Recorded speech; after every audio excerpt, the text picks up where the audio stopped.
왕의 통치 아래 살다 오늘 네 번째 시간입니다. 고대 사회에서 왕이란 오늘의 대통령처럼 단순한 정치 지도자가 아니라 그랬습니다. 왕은 말 한마디 하면 그 말이 법이 되었고요. 왕의 명령은 사람의 생사를 결정할 정도로 대단했습니다. 왕의 말 한마디가 사람의 생명과 죽음을 결정할 정도로 당시의 왕의 권위는 정말 대단했죠.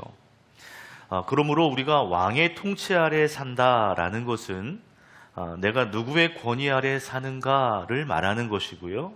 또 내 삶은 무엇에 의해 움직이는가, 또 내 삶의 기준은 무엇인가를 결정하는 것입니다.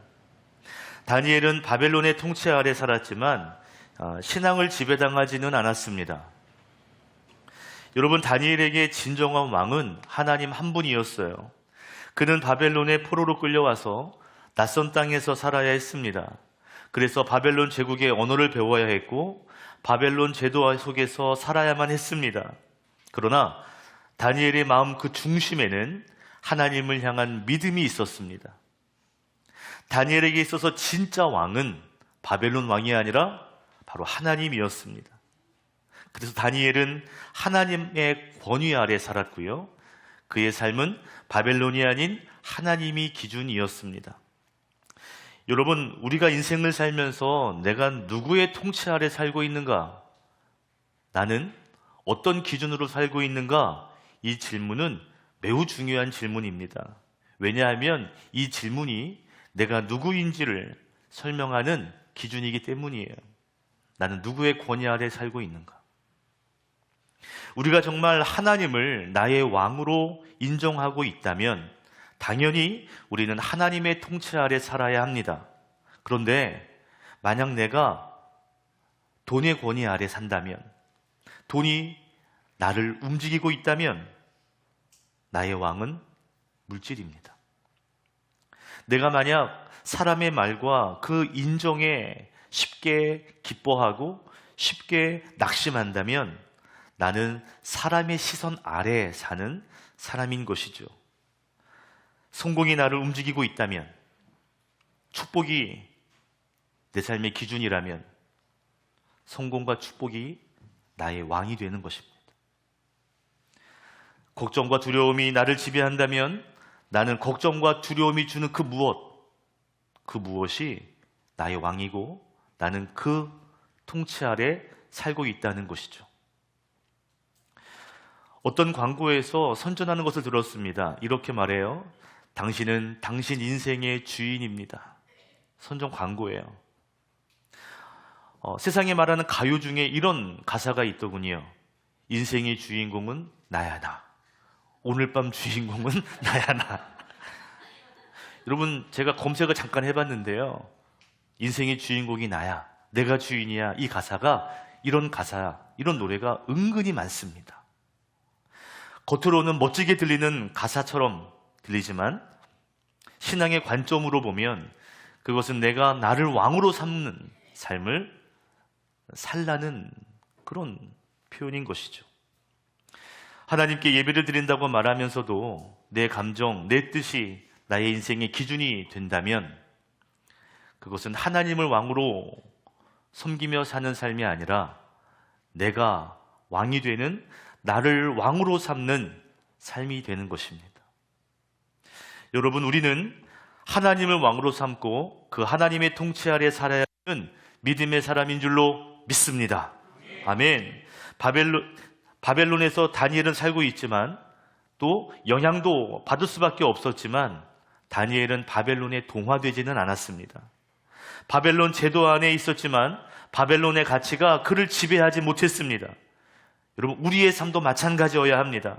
우리가 세상 속에 살고 있지만 그래서 세상의 영향을 받을 수밖에 없지만 세상의 가치가 우리의 왕, 우리의 중심에 앉게 해서는 안 된다는 것이죠.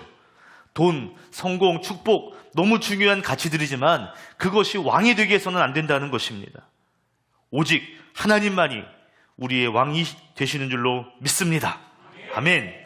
오늘도 왕이신 그 하나님의 통치 아래 살아가는 저와 여러분 될 수 있기를 주님의 이름으로 축원합니다. 아멘.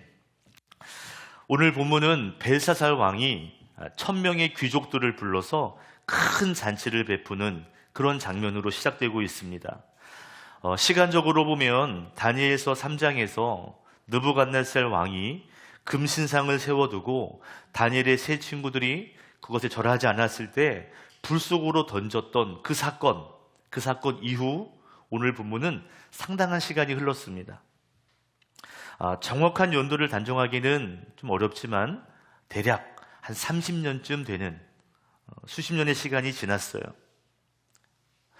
다니엘서 4장까지 등장했던 느부갓네살 왕은요, 바벨론을 40년 정도 통치합니다. 그리고 주전 562년에 죽었습니다.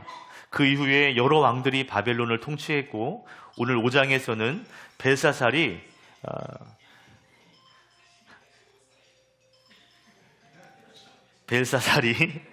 바벨론의 왕으로 등장하게 됩니다. 어떤 교회는 벨이 울리면 커피를 쫙 사더라고요.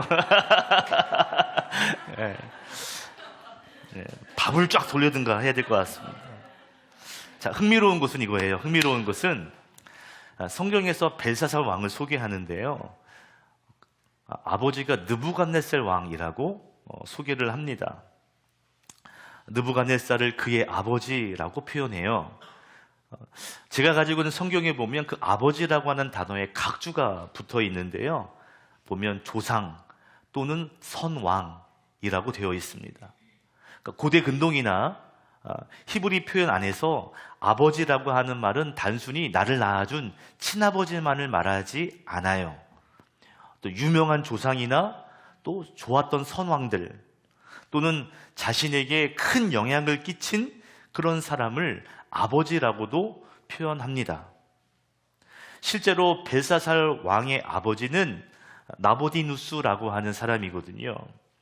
어찌되었건 중요한 것은 뭐냐면 느부갓네살 왕의 시대는 이제 끝났고 지금은 벨사살 왕이 통치하는 시대였다는 거예요. 시간이 많이 흘렀고 또 세상이 많이 변했다는 것이죠. 자, 벨사살 왕이 지금 큰 잔치를 열었어요. 분위기가 한참 무르익었습니다. 그때 왕이 갑자기 사람을 불러요. 그러더니 예전에 이스라엘 예루살렘 성전에서 빼앗아 가지고 왔던 그릇들을 가지고 와라. 가지고 왔어요. 그것에 술을 부어 가지고요, 신하들과 그곳에 모인 사람들과 함께 술 마십니다. 그리고는 자기들의 신을 찬양해요. 자, 우리 5장 3절 말씀 우리 함께 읽겠습니다. 시작. 그래서 예루살렘에 있는 하나님의 집 성전에서 가져온 금그릇들을 꺼내서 왕과 귀한 손님과 왕비들과 후궁들이 그것으로 술을 마셨다. 아멘. 예루살렘 성전에서 가져온 금그릇들, 당연히 이것은 하나님을 예배할 때 사용되어지는 성물이었습니다. 그런데 벨사살 왕은 이 성물에 술을 부어서 술잔으로 사용을 합니다. 이건 하나님을 모독하는 행동이에요. 그리고 자신들이 믿는 신들을 찬양하면서 이것 봐라, 우리 신이 대단하다 라고 노래를 했어요. 바로 그때 갑자기 사람의 손가락이 쓱 등장하더니 한쪽 벽에다가 글씨를 쓰기 시작합니다. 손가락의 크기가 얼마나 했는지는 알 수 없어요. 그런데 글씨를 쓰고 사라진 그 손가락 때문에 그곳에 모인 모든 사람들이 깜짝 놀랍니다. 잔치 분위기였던, 웃음소리가 가득했던 그곳이 삽시간에 공포 분위기로 바뀝니다. 성경은 뭐라고 말하냐면 그 손가락의 글씨를 본 벨사살 왕이 너무 놀라서 얼굴빛이 창백해졌다. 공포에 사로잡혔고 넓적다리에는 힘을 잃었고 무릎은 서로 부딪히며 떨었다라고 말합니다. 방금 전까지 1000명의 귀족 앞에서 거들먹대던 이 왕이 나타난 손가락 글씨 때문에 두 다리가 풀리고 두 다리는 와들와들 떨릴 정도로 겁에 질려 있게 된 것이죠. 여러분, 전문 용어로 이런 상태를 뭐라고 말하냐면 기절 초풍 상태라고 그래요. 얼굴이 하얗게 질릴 정도로 너무너무 놀란 겁니다. 즉시로 왕은 바벨론에 있는 지혜자들을 불러 모아요. 유명하다는 주술가, 점술사들, 점쟁이, 무당들, 하여튼 죄다 불러 모읍니다. 그리고 이 손가락에 쓴 글씨를 읽어봐라, 그리고 해석해봐라 라고 명령해요. 예전 왕과 달리 해석하면 죽이는 것이 아니라 내가 엄청난 상급을 줄게 라고 이야기합니다. 그런데 그 누구도 그 글씨를 읽거나 해석하지 못했습니다. 여러분 생각해 보세요. 갑자기 손가락이 손이 나타나더니 글씨를 막 써요. 그리고 손이 사라졌어요. 얼마나 놀랐는지. 그런데 읽어봐. 아무도 못 읽는 거예요. 왕의 마음은 더 심란해졌습니다. 그렇게 어쩔 줄 몰라 하는 그때 왕의 어머니가 이 연회장으로 들어오셨어요. 그리고는 이 문제를 해결할 수 있는 한 사람이 있다라고 왕에게 이야기합니다. 그가 누구죠? 바로 다니엘입니다. 결국 다니엘은 왕 앞에 불려가게 되고 벽에 쓰인 글씨를 읽고 해석해 줍니다. 그 글씨가 뭐냐? 25절이죠? 함께 읽겠습니다. 시작. 기록된 글자는 바로 메네메네 데겔과 바르신입니다. 옛날 우리가 사용했던 개역개정 성경에서는 메네메네 데겔 우바르신이라고 했어요. 근데 그 우자가요, 우바르신의 우가 접속사예요. 그래서 우리 현대인의 성경에서는, 우리 세번역 성경에서는 과라고 번역한 거죠. 메네메네 데겔 과 바르신. 이해가 되시죠? 자, 먼저 메네라고 메네라는 단어는요, 계산이 되었다 또는 수를 다 세었다라는 뜻입니다. 근데 메네가 몇 번 나왔어요? 2번 나왔어요. 그러니까 계산이 되고 또 계산이 되었다. 다시 말해서 하나님의 계산이 이제는 완전히 끝났다라는 뜻입니다. 그 다음 나온 단어는 데겔 또는 데켈이라는 단어입니다. 저울에 무게를 달았다라는 거예요. 그러니까 하나님이 벨사살을 하나님의 저울에 달아보았다라는 뜻입니다. 세 번째 단어는 바르신입니다. 둘로 쪼개어졌다 또는 둘로 나뉘어졌다라는 거죠. 해석하면 벨사살의 나라가 이제 둘로 쪼개질 것이다, 나뉘어질 것이다 라는 뜻입니다. 그러니까 정리하면 이렇게 되는 거죠. 하나님께서 벨사살 왕을 하나님의 저울에 달아본 결과, 맞아요, 부족함이 나타났다는 거예요. 결국 너의 나라는 둘로 쪼갤 것이다, 하나님이 심판할 것이다, 하나님이 이것을 결정하셨다 라는 뜻입니다. 간단하게 말하면 벨사살 왕은 하나님의 저울 위에 달려졌는데, 그런데 함량미달로 드러났다는 것이죠. 실제로 그 뒤에 30절과 31절을 보면 다니엘이 글자를 해독한 그날 밤 벨사살 왕은 살해를 당하게 됩니다. 그리고 바벨론은 메대와 페르시아 연합군에 의해서 갈라지게 되고 패망하게 됩니다. 다니엘의 해석은 그날 밤 그대로 이루어진 것이죠. 이 글자를 해석하기 위해서 다니엘이 왕 앞에 나아가는데요. 이때 다니엘의 나이가 약 80세 전후쯤 됩니다. 나이가 굉장히 많아진 것이죠. 벨사살 왕이 문제 앞에 어찌할지 모르잖아요. 근데 그 왕이 다니엘을 부를 생각은 못하는 것을 보면 아마 다니엘은 권력의 중심에서 어느 정도 밀려난 또는 권력 안에서 잊혀진 그런 존재가 되었던 것 같습니다. 놀랍게도 하나님의 때가 되었을 때 하나님은 다시 다니엘을 불러서 사용하시는 거죠. 오늘 여러분과 나누고 싶은 첫 번째 메시지는 이것입니다. 하나님을 왕으로 삼으면 하나님께 쓰임 받는데 계속 쓰임을 받는다라는 것입니다. 할렐루야. 아멘. 다니엘서 5장에서 중요한 것은 하나님이 벨사살을 평가하셨다는 거예요. 그리고 손가락으로 그것을 기록하셨다는 겁니다. 하나님의 평가 앞에 벨사살 왕은 함량 미달, 수준 미달 평가를 받습니다. 그리고 버림을 받습니다. 그가 비록 왕의 자리에는 있었지만 하나님 앞에서는 부족한 사람이라는 평가를 받은 것이죠. 결국 그날 밤 그는 죽임을 당하고 그의 나라는 무너집니다. 자, 이런 모습에 비해서 다니엘은 완전히 비교가 되고 있어요. 세상의 권력에 밀려나 있는 것 같지만, 사람들에게 잊혀지고 있는 것 같지만, 그런데 오히려 하나님은 그를 택하여 다시 사용하고 있습니다. 나이가 많지만 세상의 권력에서 좀 밀린 것 같지만, 그런데 하나님은 그를 잊지 않으셨어요. 가장 중요한 시기에 하나님은 다시 다니엘을 부르셨고 다시 사용하시는 것이죠.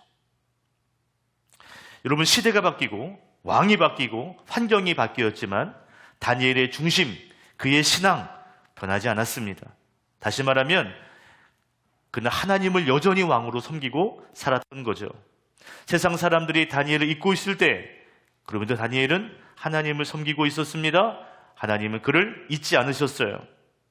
놀라운 것은요, 여러분, 나중에 왕이 바뀌고 시대가 바뀌고 메데와 페르시아 시대가 되었을 때에도 다니엘은 계속 쓰임을 받는다는 겁니다.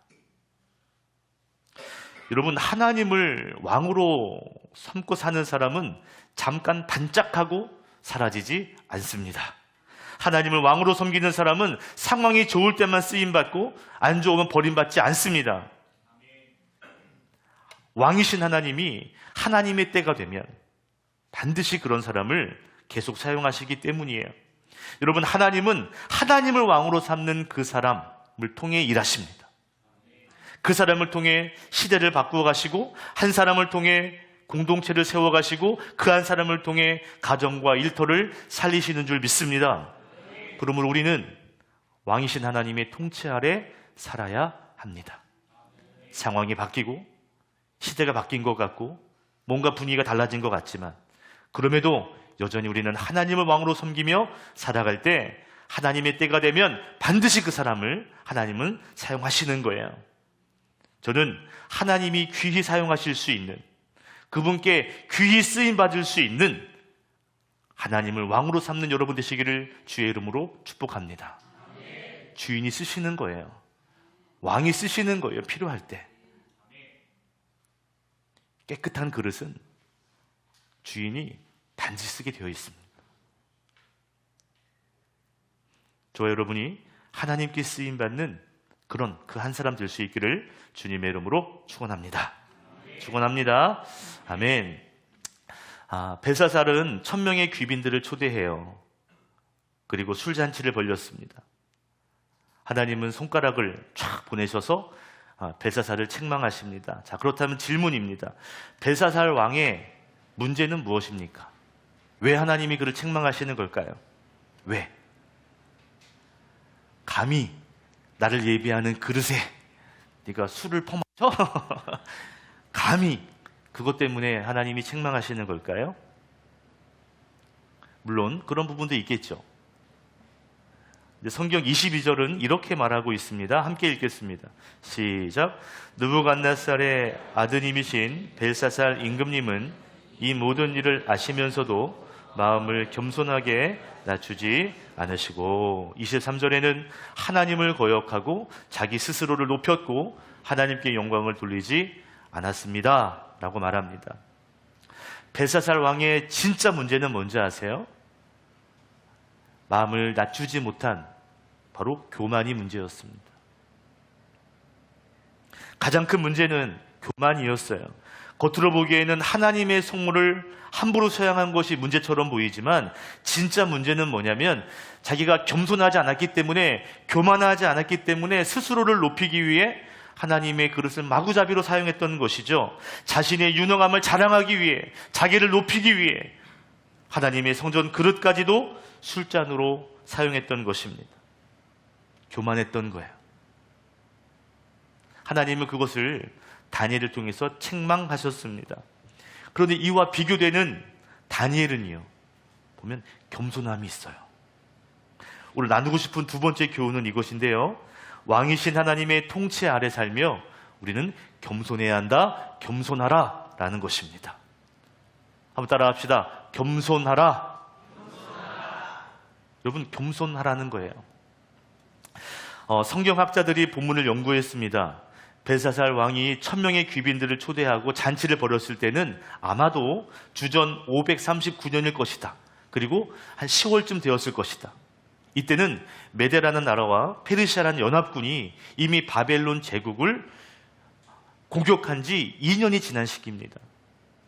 영토의 대부분을 장악하고 있었고 바벨론 이 도성을 2년 넘게 포위하고 있었던 그런 때라고 말합니다. 여러분, 이런 국가의 큰 위기 속에서 왕이 1000명의 귀빈들을 초대해서 술잔치를 벌였다는 건 이건 너무나 비상식적인 행동 아닌가요? 저만 비상식하게 생각되는 겁니까? 문제가 있어도 한참 있는 거잖아요. 아니, 지금 군대를 모집해서 전쟁해야 될 때 술잔치를 벌인다는 게 말이 되냐고요. 그런데 왜 벨사살 왕은 이런 대대적인 술 파티를 그 왕궁에서 벌인 걸까요? 왜? 포기하는 걸까요? 마지막으로 먹고 죽자 이건가요? 왜 그랬을까? 학자들은 3가지 이유로 설명합니다. 자, 첫 번째, 그가 왕이 술 잔치를 베푼 이유는, 첫 번째는 바벨론은 절대 망하지 않는다 라고 하는 헛된 자신감이 있었기 때문이라는 거예요. 우리가 어떤 나라인데, 우리 왕조가 어떠했는데 감히 우리가 어떻게 지냐, 망하지 않는다 라고 하는 헛된 자신감 때문에 이런 잔치를 벌였다는 겁니다. 여러분, 우리나라가 성이 이렇게 있었잖아요. 서울 이렇게 문이 몇 개였어요? 4개. 바벨론 성은요 100개가 넘었답니다. 그 문도 청동으로 되어 있는 단단한 문이었대요. 성벽도 엄청 높았습니다. 외부에서 이 성을 침입하는 게 쉽지 않았어요. 그리고 성 안에는 학자들에 의하면 한 20년 동안은 먹고 살 수 있을 정도로 식량도 넉넉했다라는 겁니다. 그러니까 망한다는 생각을 못한 거예요. 니들 포기할 거야. 우리는 안 망해. 해봐. 우리는 거뜬해. 이런 마음이 있었다는 것이죠. 자, 2번째. 바벨론의 신들은 우리를 도와준다. 신이 우리를 최고의 나라로 만들어 주었어. 그래서 이번에도 우리의 신들은 도와줄 거야. 라고 하는 헛된 믿음이 있었기 때문입니다. 여러분,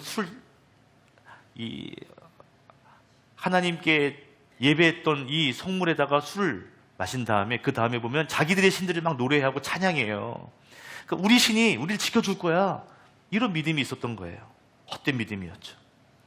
3번째는요, 동요하는 민심을 안정시키기 위한 헛된 이벤트를 계획했던 것입니다. 제 아무리 대단한 적군이 쳐들어온다 할지라도 우리는 끄떡없어. 이것을 귀빈들에게, 백성들에게 과시하는 거죠. 백성들의 마음을 안심시키기 위해서 이런 잔치를 벌였다는 것이죠. 헛된 이벤트입니다. 벨사살은 국가적 위기 속에서도 스스로를 높입니다. 교만했습니다. 더불어 하나님을 무시했습니다. 이에 비해서 다니엘은요, 겸손합니다. 타락한 바벨론의 문화에 물들지 않았습니다. 그는 어느 정도 고위 관직이 있었지만 그럼에도 왕의 잔치에는 참여조차 하지 않았어요. 다니엘의 겸손은 왕의 상급을 거절하는 것에서도 볼 수가 있습니다. 우리 17절 말씀 읽어볼까요? 시작. 다니엘이 왕 앞에서 아뢰었다. 임금님이 주시겠다는 선물은 거두시고 임금님이 내리실 상급은 다른 사람에게 주시기 바랍니다. 그럴지라도 저는 이 글자를 읽고서 이것을 풀이하여 임금님께 알려드리겠습니다. 아멘. 다니엘은 벨사살 왕과는 달리 마음을 낮추는 겸손이 있었습니다. 왕이 주는 상급 거절합니다. 저 괜찮습니다. 어려운 사람에게 나눠주십시오. 여러분, 하나님을 왕으로 인정하는 사람은요, 하나님 앞에서 그리고 사람들 앞에서 마음을 낮추게 되어 있습니다. 왜? 하나님이 왕이시니까. 저는요, 예수 믿는 성도의 무기가 뭘까? 여러 가지가 있겠지만 그 가운데 가장 강력한 무기 하나는 겸손이라고 생각해요. 여러분, 겸손은요, 저 못합니다, 저 안 합니다, 이거 겸손 아니에요. 고개를 숙이는 태도, 이 정도를 겸손을 말하는 것이 아닙니다. 겸손은 자신을 무조건 낮추는, 자신을 낮게 평가하는 것이 겸손이 아니에요. 진정한 겸손은 하나님의 권위를 생각하며 그분 앞에 순복하는 것입니다. 순종하는 것입니다. 하나님을 인정하기 때문에 하나님보다 앞서지는 않지만 하나님의 말씀을 잘 따르는 것이죠. 내 뜻보다 하나님의 뜻을 인정하고 그 하나님의 뜻 앞에 내 뜻을 내려놓는 것, 이것이 겸손입니다. 하나님의 왕되심이 믿어지기 때문에 내 인생의 모든 주도권을 하나님께 맡기는 것, 그분께 내어드리는 것, 이것이 겸손입니다.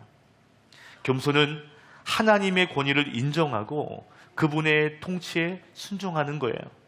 이게 겸손이에요. 여러분, 하나님의 통치 아래 살 수 있기를 주님의 이름으로 축복합니다. 그리고 하나님의 통치 안에서 겸손할 수 있기를 주의 이름으로 이름으로 축원합니다. 아멘. 하나님 앞에, 그리고 하나님의 사람들 앞에 여러분의 마음을 낮추십시오. 생각해보면 지금 내가 서 있는 자리, 내 힘과 내 능력으로 얻어진 것이 아니라 생각해보면 하나님이 허락하신 자리예요. 내가 지금 누리고 있는 이 삶은 내가 잘나서, 내가 너무 열심히 해서 받은 것이 아니라 철저히 하나님이 베푸신 은혜인 줄 믿습니다. 그것을 인정하는 게 겸손이에요. 세상은 말합니다. 네가 왕이야, 네가 주인공이야. 아니요, 하나님 말씀하십니다. 내가 왕이야, 너는 청지기일 뿐이야. 성경은 하나님이 왕이시라고, 하나님이 우리 인생의 주인공이시라고 말해주고 있습니다. 우리의 고백이 그렇게 되어야 합니다.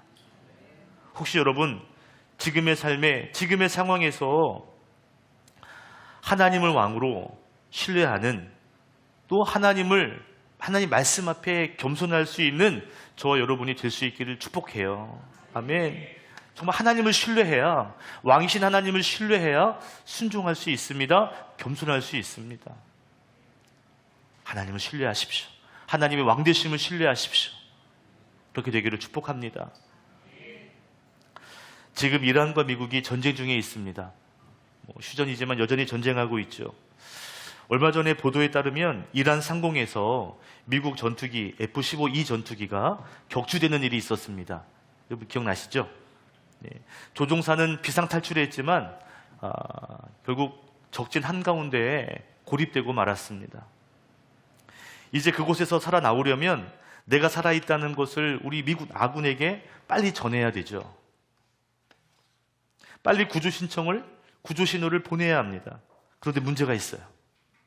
구조 신호를 보내고 나면 아군뿐만 아니라 적군도 그 신호를 알게 된다는 것이죠. 그렇지 않겠어요?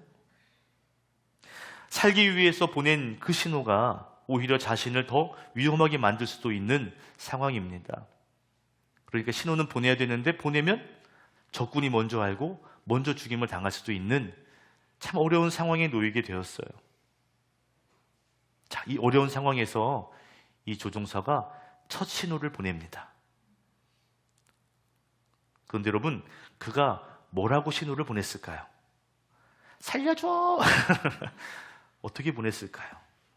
보통 이런 상황이면 자신이 있는 좌표를 보내거나 또는 작전 코드명을 보낸다고 해요. 그런데 이 조종사는 이런 메시지를 보냈습니다. God is good. 하나님은 선하시다. 처음에 이 신호를 받은 미군 지휘부는 깜짝 놀라요. 이상한데? 이게 무슨 일일까? 좌표를 보내야 될 텐데, 아니면 뭔가 작전명을 보내야 될 텐데 God is good. 이게 뭘까? 혹시 이란군의 함정은 아닐까? 지휘부는 의심했다고 합니다. 그런데 그의 동료들이 평소 그의 신앙을 알고 있잖아요.